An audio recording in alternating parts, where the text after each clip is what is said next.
about your guest or your host in such a few minutes time. Like we have the same bedtime. We used to party the same time, even though we're in different time Used zones. to, I So, know. right? Well, I used to be, oh my God, I still love the nighttime, but like, I feel like no one sees me. I feel like I'm invisible in the nighttime. I feel like I can get away with anything. Not that I do anything crazy or, but I used to work night shift for years and I was forced to work day shift over, COVID times. And I was so upset, but then I started feeling better. I was like, wow, I don't feel so tired anymore. I don't feel so weird anymore. But that You was just started you started to notice that stores are actually open. I know, right? Yeah, well, it's like I don't need to be around this society or people like in normal times. But yeah, I'm a big morning person, but I love the nighttime too. Yeah, like if it was cheaper to stay up at night, I would definitely do it. But I think once I started like becoming a responsible adult with my house and my job, I was like, okay, I need at least 7 hours of sleep. That's my perfect time is 7 hours. Yeah. Yeah. Yeah. Like the people who can get 12, I'm like, don't you get bored in the bed? That I think that's so, I mean, that's totally normal for babies, but adults, we're supposed to sleep less, and that's absolutely fine if someone needs more sleep. But when someone sleeps that much, there's definitely something else, happening. But that's okay. Everything that happens It and that we is do is okay. all okay. There's nothing wrong with anything. Yeah, whatever it is you Fine. guys do in your life, whatever your kinks, your perks, your loves, your hates, we it's a judgment-free zone. I think that's like Planet Fitness, right? Yeah, it's a Yeah. judgment-free zone. But today, you're here to talk about was this a perfect segue, wasn't it? You're here to talk about a number of You're like, things I'm when the it owner of comes to, Planet Fitness. yeah, she's the owner of Planet Fitness, right, Oh, guys? Where you? we don't judge you here. It's all about emotions, emotional responsibility, emotional intelligence, as well as you can lose weight Yeah. a little bit, right? Or But get strong. yeah, but in all seriousness, she's here to talk about so many things. And I think, Jessica, you're speaking about something that has impacted me and a number of people that I'm around. So do me a favor before we jump right into it.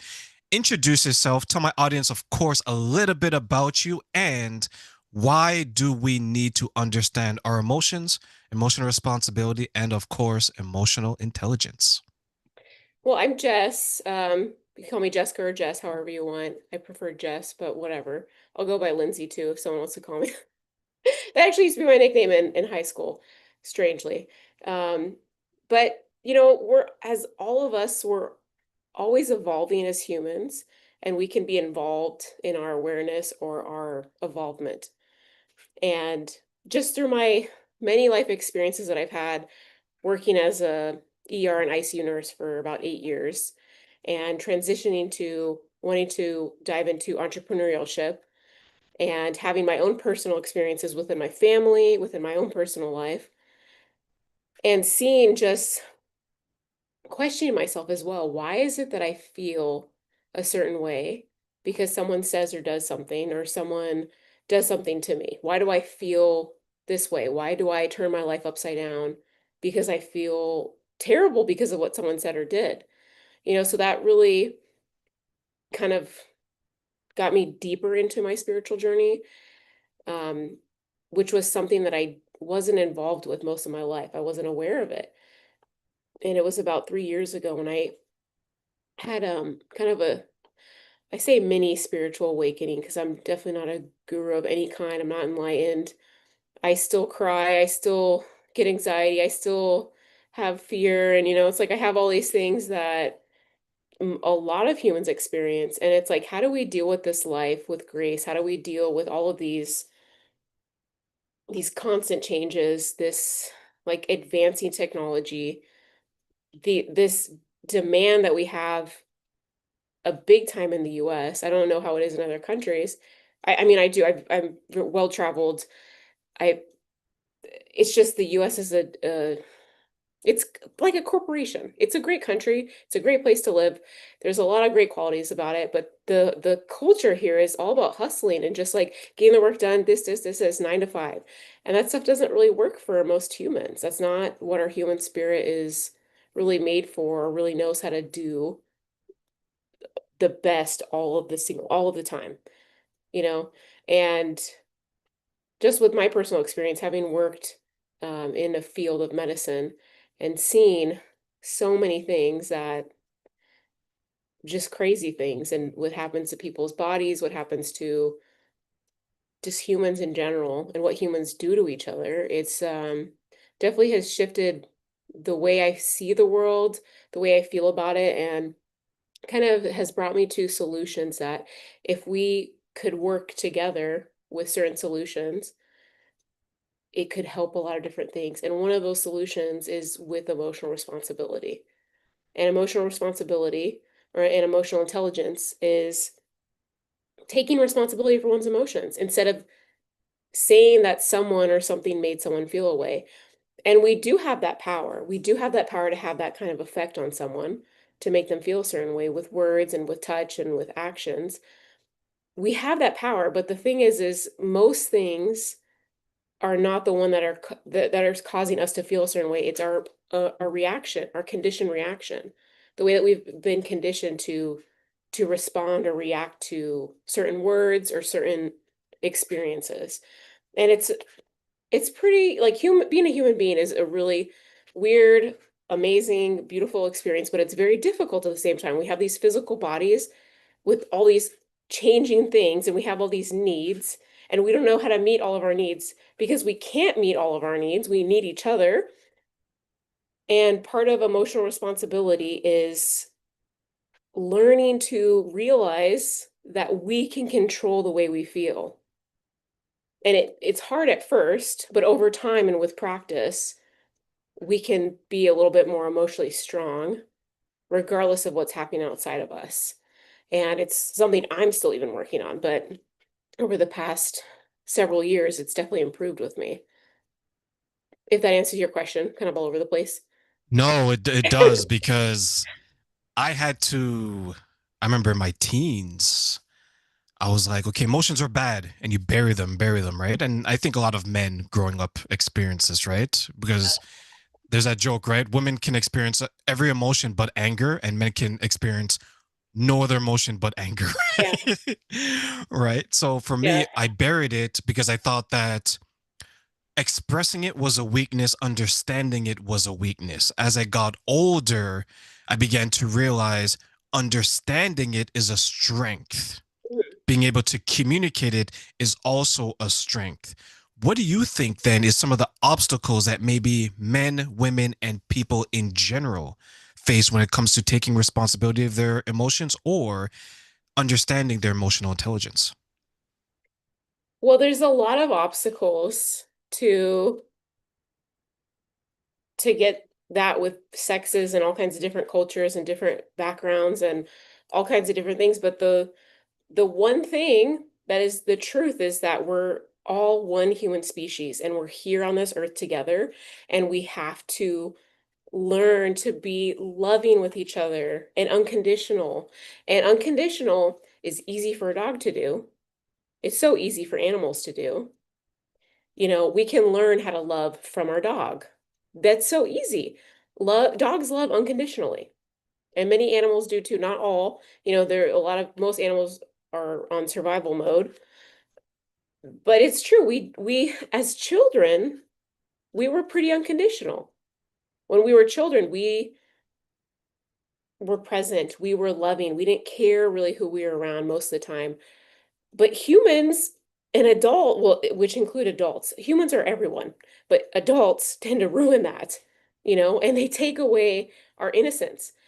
They can do that, you know, and the thing is that we believe that because something happened to us or we were treated a certain way or someone did something to us, that we're not innocent anymore. But we all are innocent. And for for women and men, you know, I'm not a man, so I can't 100% speak to what men are supposed to do to feel to take responsibility for their emotions and be more emotionally intelligent. But I do have some insight, you know, but I think that men definitely it would be more advisable for them to take guidance from another man who is wiser. Um, but from a woman perspective, it's really us learning how to feel value and worth by ourselves without a husband, without a partner or a boyfriend, or however someone wants to identify, if they're if they're lesbians, if they're whatever the masculine and the feminine aspect is. It's just being by our individual selves and being okay with that. You know, in Eastern countries, they have more oneness, they have more community. There's a lot of community everywhere in the world, but there's more of an individualistic perspective in the US. And in That's mostly Western culture, but Eastern culture is mostly community based. And the word's escaping me. Oh my gosh. I'm not even thinking of the word. Do you know what I'm talking about? How they I work think, together? yeah, they're working together because I think in other parts of the world, it's more community based where they pull together and there's a sense of community. You raise, let's say, for example, children, right? You're raising children at home, you're raising children outside, everyone pulls together. It is more of like a community.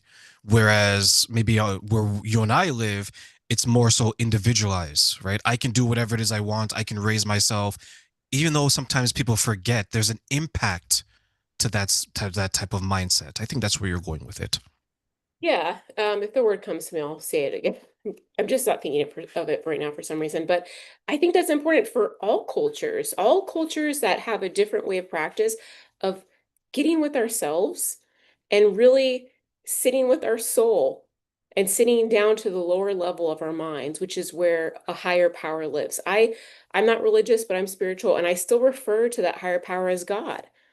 And within every single human being, the deepest depths of our mind and within our soul is our true self, our true nature, who we truly are, and where God is. And when we have that union, then it is easier to just be in communion, in community, and love with everyone. As humans, we are just supposed to have a life of joy.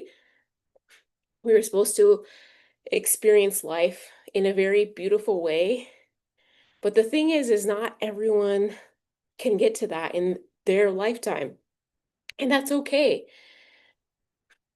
Most of my life, I suffered. Most of my life, I hated myself and I had a lot of issues with myself.